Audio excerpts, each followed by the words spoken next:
Good day, everyone! Driver na naman ako today.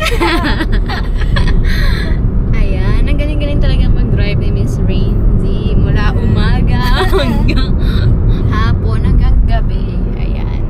So, andito kami ngayon sa General Santo de los Santos. Yes. So, galing po kaming Richdale West Residences.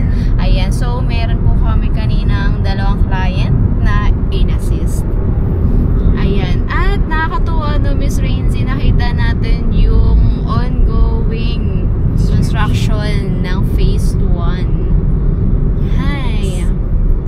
Masarap lang po talaga din sa feeling na makita yung site development ng ating project. Ayun. At ito pa. So, hindi pa tayo uuwi. Yes.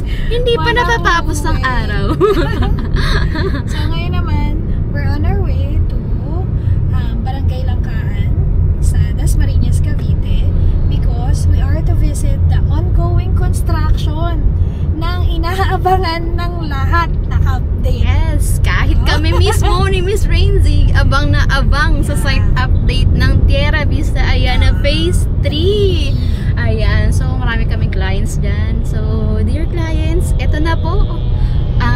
Mag-over the bakod na rin kami ni Miss Rainzy. Makita lang yung construction na yan. Kasi, nagbigay na ng update sa amin ang aming mga coordinators na, nag-start na ang construction. Marami ng mga roads yung nagagawa sa Tierra Vista Ayana. However, hindi lang po natin siya mapasok kasi hindi pa siya passable ng sasakyan.